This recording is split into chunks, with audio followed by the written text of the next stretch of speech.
Although the 90s was a really good time to be a Mega Man fan, its reception was starting to wane just a little bit.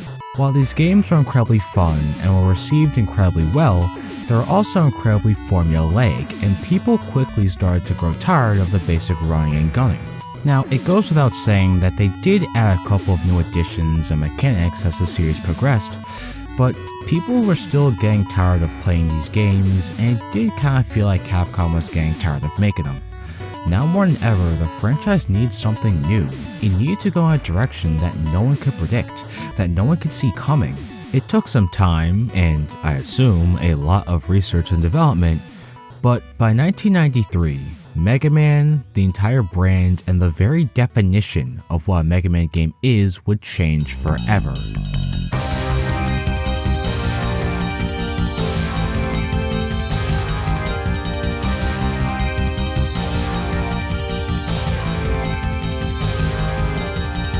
Mega Man X, probably the most popular sub-series of the Mega Man branding, spanning 8 mainline games, a handful of spin-offs, and being around for nearly 3 whole decades. Its fast-paced gameplay, its darker and more narrative-driven storylines, and its flashy, over-the-top action set-pieces were exactly the things that the brand needed at the time, and was something that fans and critics absolutely raved over. People love these games a lot. While it's true that things got a bit shaky after the 5th installment, X1 through X4 have all been revered as some of the greatest 2D action games of all time. Granted, some of these games do get that rating more than others, we'll talk about that, but many people can agree that Capcom absolutely hit it out of the park with modernizing and evolving Mega Man for a new generation. And just to put it out there, if the fact that the title of this video did make it obvious enough, I am one of those people. I love this series, not as much as the classic stuff, but I still have a ton of nostalgic memories regarding X and his various misadventures. I actually emulated the first 2 games back in the day, and I didn't remember getting very far in them, but it wasn't until I got the X Legacy Collection for Christmas where I really started to become invested. It was 2019, there was tons of snow on the ground, tons of Christmas music playing, and tons of fond memories getting to fully play X1 and X2, as well as getting to experience X3 and 4 for the first time. Ever since then, I got absolutely obsessed with them, playing each of the 4 games to death. Like the classic series before it, X managed to hook me hard, and hours upon hours of 15-year-old Yash's life was spent playing and replaying these classics. However, with that being said, my first game in the X series was the first game in the X series. 6 years exactly since the character was introduced, the darker and edgier version of that beloved icon exploded onto the scene with the original Mega Man X. And right out of the gate, it made a pretty huge impact on platformers, on Capcom, and the entirety of the Mega Man brand going forward. Most, if not all, of the following games to come, regardless if they follow the X gameplay format, would take inspiration from this game in some way. It's by far the franchise's most substantial turning point, and out of sheer admiration and respect for what the team at Capcom has created, I want to honor this series in the only way that I know how. Ladies and gentlemen, nerds and geeks, and all my queer and non-binary peeps, this is Mega Man X. Well, there's no use sitting here, so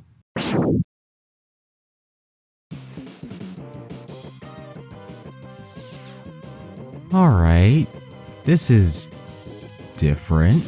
I feel like many people who played the classic series must have been thrown for a loop here, because this feels nothing like what came before. The graphics weren't colorful or vibrant, the enemies are no longer cute and stylized, hell, you don't even get to choose where you go. However, this is one of the ways that the X series breaks away from typical conventions. The rules, the world, most of the tropes that define the classic series are things that no longer exist here. We're in a time far removed from that. 100 years removed, in fact, in the year 21XX. A time where robots and humans actually lived in harmony. The classics didn't really make it clear as to who the civilians were in those games, but with X, we're introduced to these beings known as the Reploids. These are a race of robots that live alongside humans, but as you cannot tell, they're also fully independent and capable of thinking for themselves. So it's no surprise that a few of these Reploids end up being corrupted and start committing a bunch of crimes. And when this happens, they're classified as Mavericks. Now, there are whole tribes and squads of Mavericks, but they all seem to be under the primary rule of a person named Sigma, with his army waging war on all of humanity. With all this chaos and fighting going on, an organization spawned that attempted to defend the civilians and bring these Mavericks to justice. The Maverick Hunters, a team of Reploids that set out to locate and destroy as many Mavericks as possible. Of all the people involved with that organization, the most important member is the protagonist of this entire series, X. And I'm just gonna come out and say it, I love this guy so much. His design is so damn cool. The proportions, the grunginess, the more sophisticated and complicated shading, there's just so much style and flair bleeding from every inch of this dude. Given the more edgier tone that this game is going for, I can only imagine that redesigning Mega Man for this project must have been a very difficult and time-consuming process. But they absolutely hit it out of the park here. This is how a next-generation Mega Man should look like. However, X's backstory is actually quite interesting, as he was actually the very last creation of Dr. Thomas Light, the creator of the original Mega Man. His existence is also a huge threat to all of humanity and is one of, if not the most dangerous thing on the planet. I know it's a very intense tonal shift, but it's true. As soon as you boot up the game and see X's 8,000 terabytes of storage, holy shit, we'll see a message from Dr. Light warning us just how lethal of a being X is, with him being the very first robot who's fully capable of free thought. Light originally wanted to keep X hidden for 30 years, that's how terrified he was. But luckily for literally everyone involved, X is one of the good ones, and he's developed a very strong sense of justice just like his 8-bit brothers. And on one of his missions, he's sent by the Maverick Hunter HQ to investigate the chaos happening on this abandoned highway, which leads into one of the most famous, the most iconic, the most ingenious tutorial levels to ever be designed into a video game. And I couldn't beat it.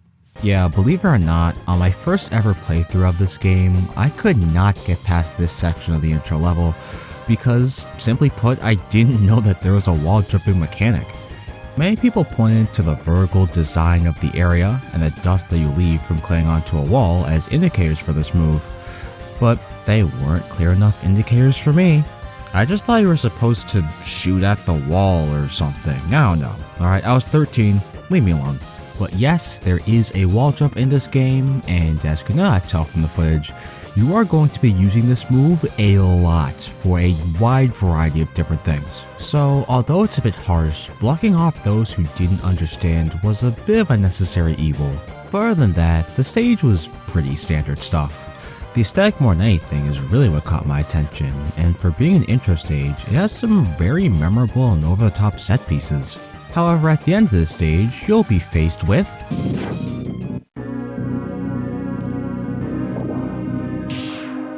this is Vile, the very first boss within this game. And yes, the term boss is in massive air quotes because, well, it isn't even really a fight. It's unwinnable. You don't stand a chance. And before you know it, X is suddenly in a stun lock and you are unable to control him because you suck. Just kidding, I didn't mean it. However, just in the nick of time,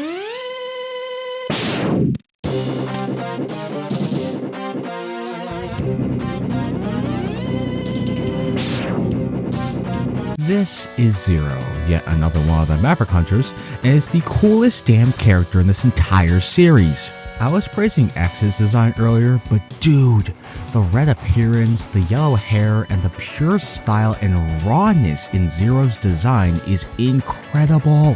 Zero was actually supposed to be the main protagonist of the X series, that's just how much the team loved his design.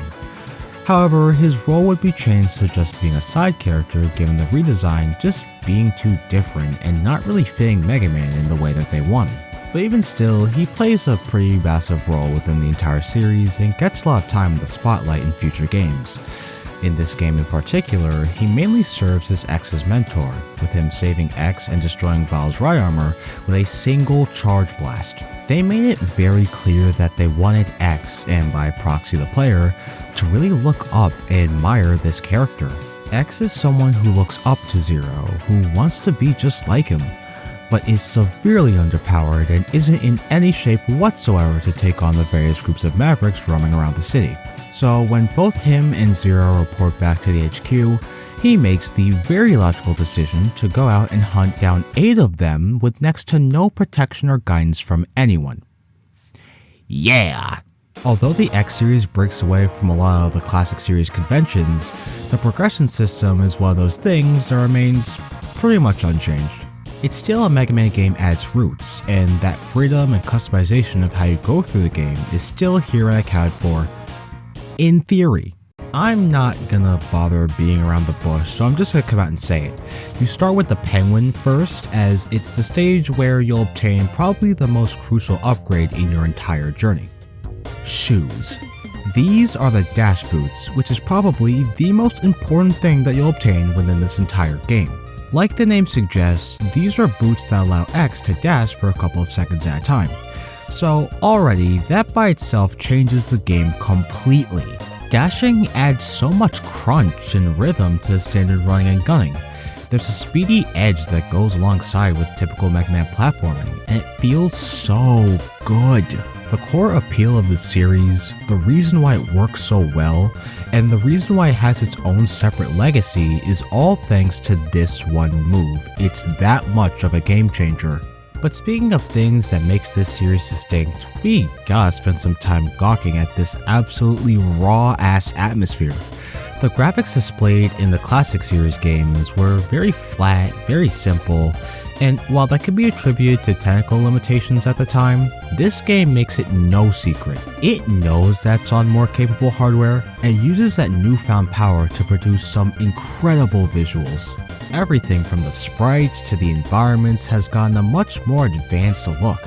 They're filled with so much detail, there's so much more parallax scrolling, the backgrounds especially feel so in sync with these areas that it feels like if you could go behind the stage, the world would still keep on going.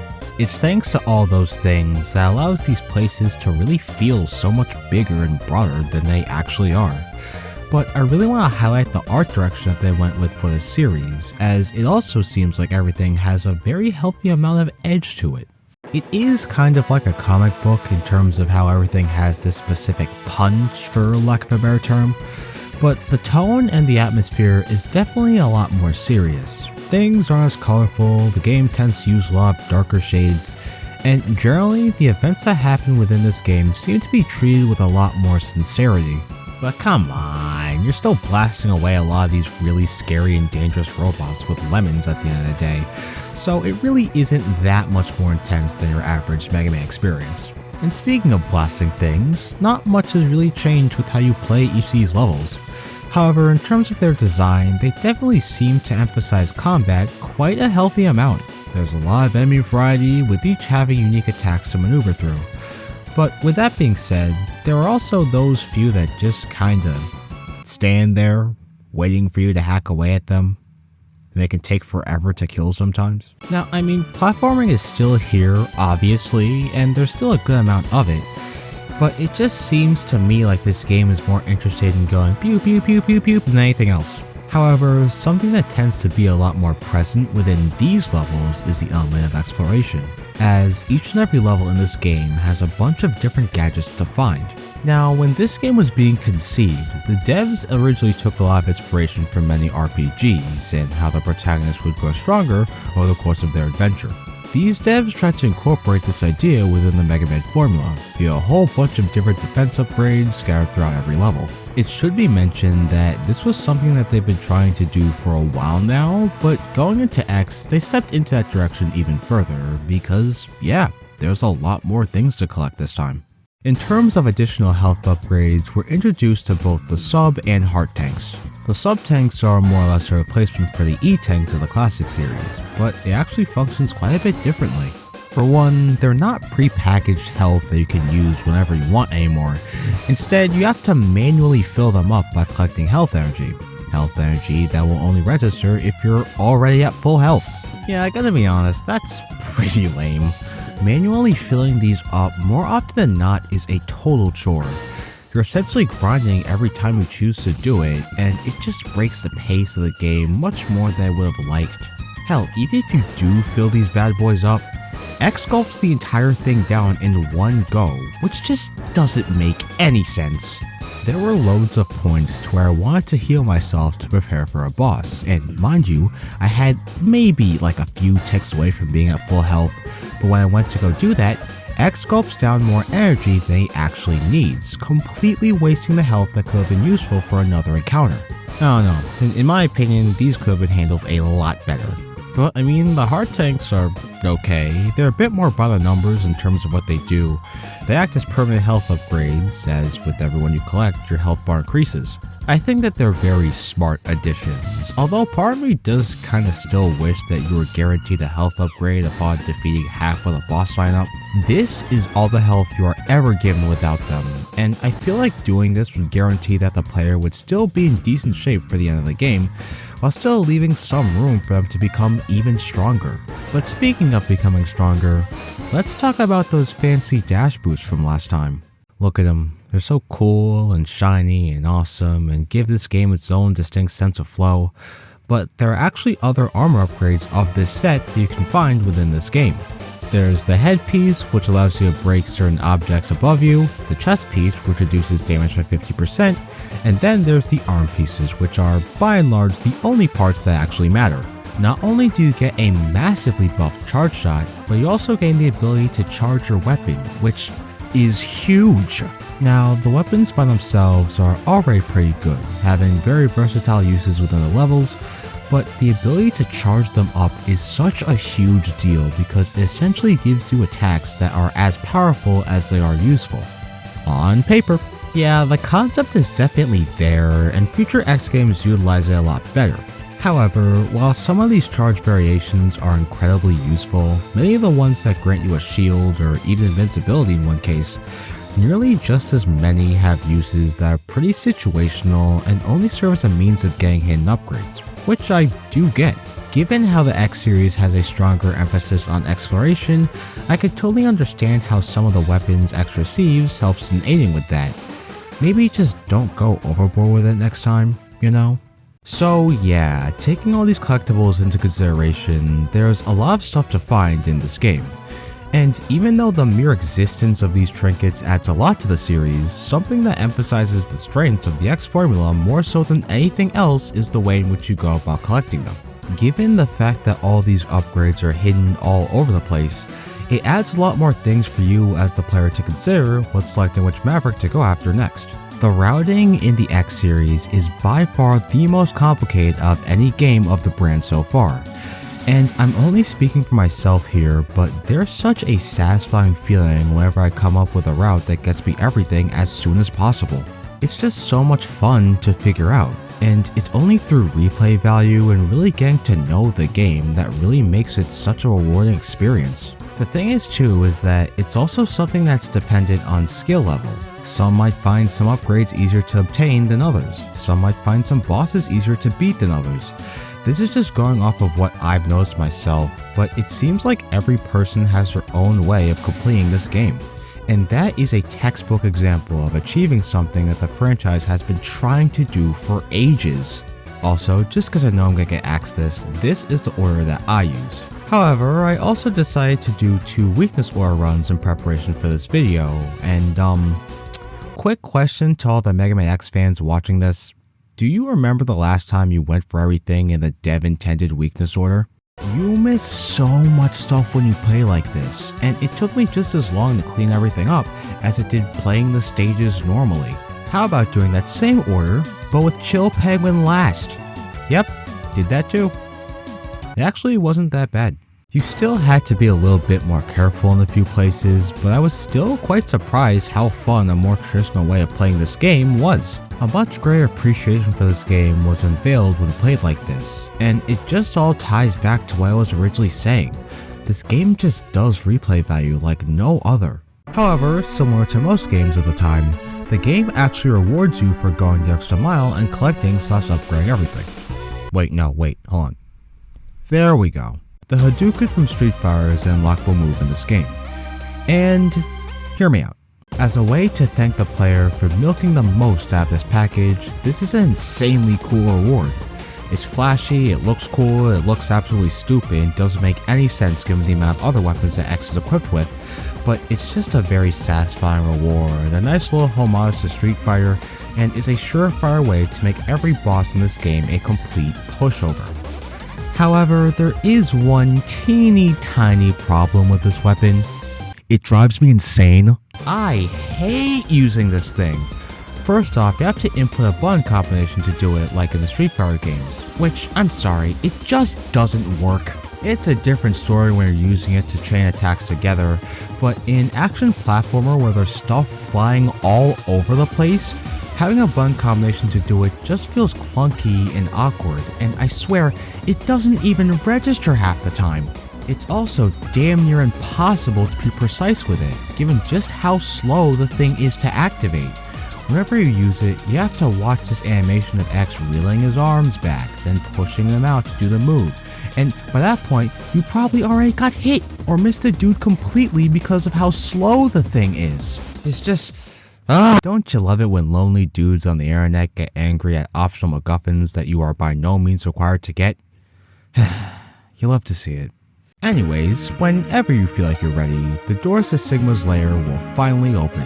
There's virtually no difference in terms of what to expect here. These still feature some of the hardest set of platforming challenges in the entire game, and they're still pretty straightforward. But it definitely seems like there's an element of climacticness that wasn't really present in any of the Wily castles.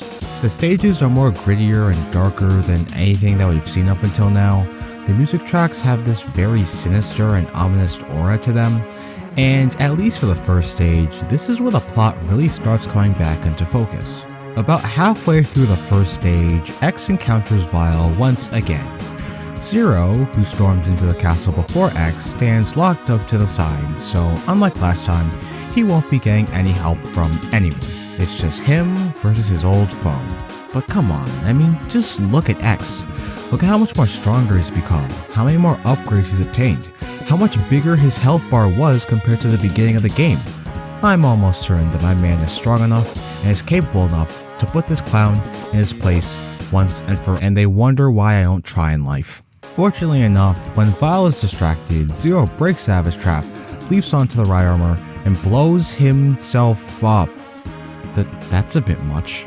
Miraculously, X gains back all of his health, and now that he's able to be damaged, flattens Vile to death. Now, look, I've made it very apparent throughout this entire video that I'm in love with Zero, but I just don't feel anything when he dies in this scene. I know it's implied that X and Zero have had this very long and complicated history with each other, but then again, it's only ever implied.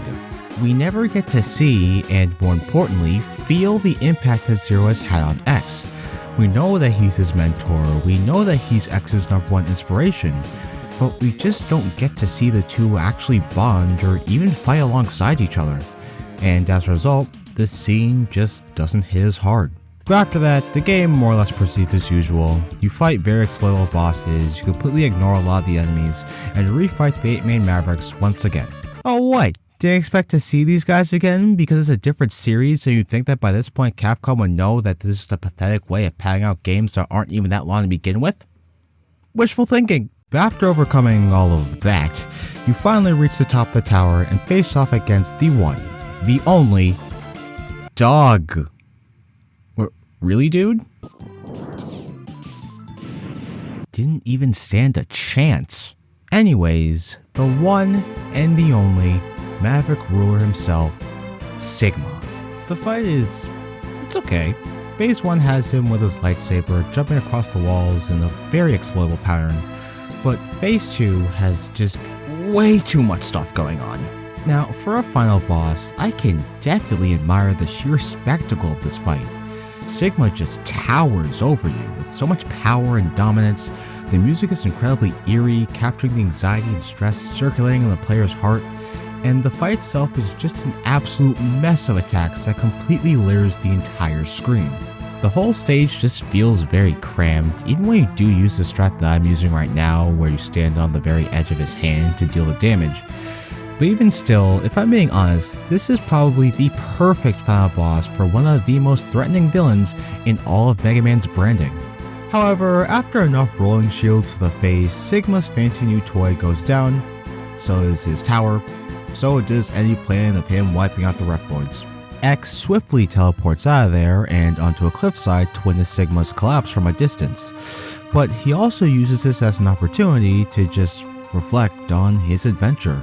He reflects on all the destruction, all the fighting, all the chaos, and all the anarchy that he, in a sense, helped to cause, all in the name of fending off the Reploids. Future games explore this further, but X hates fighting. He's torn about it because even though he knows that he's doing the right thing, he just doesn't like all the violence and all the anarchy that goes on while fighting the Mavericks. More than anything, X just wishes that there was another, more peaceful way to go about this.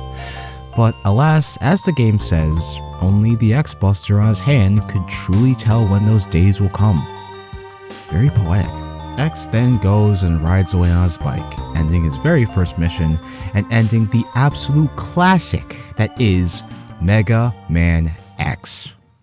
It is impossible to overstate just how big of an undertaking making a game like this is.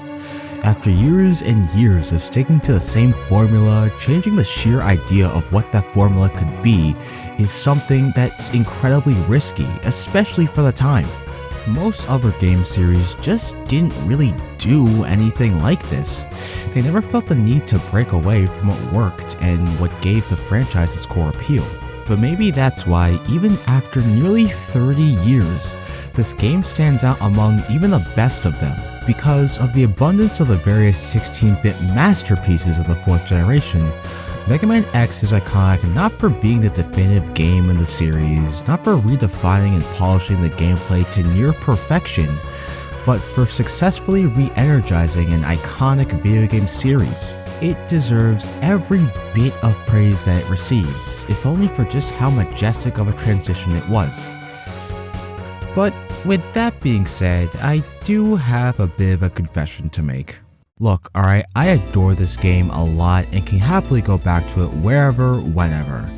However, due to how successful this game was critically and financially, this game has received 7 other sequels as well as an entire sub-series of its own. And I know the general opinion of this game is that it is the be-all and end-all best game among them, and trust me, I can definitely see why, but I don't know, I do kind of feel like a lot of its successors does what this game does a bit better. I feel like even the most hardcore of Mega Man X1 enthusiasts can agree that this formula still had some room to grow. The concept of a more intense, fast-paced Mega Man experience still had so many more possibilities, so many more directions that you could take it in. With this first game, a couple of minor kinks and blemishes tended to get in the way of this formula being as good as it could be. And I feel like a good amount of the games to come do a much better job at truly embracing what makes this formula so special. They lean harder into the things that worked, and they heavily fine-tuned things that were flawed. And they all around equate to experiences that are more realized, more exciting, and most importantly, more fun, in my opinion. Look, alright, there have been tons of extraordinary Mega Man X-styled games that are released since this game came out, a few of which I can say with certainty outshine this already bright spark of light that Mega Man X1 is. But of the various other entries that succeeded, one of the most refined, most polished, most gargantuan examples of this very thing that I'm talking about is the very game that attempts to pick up where this game leaves off.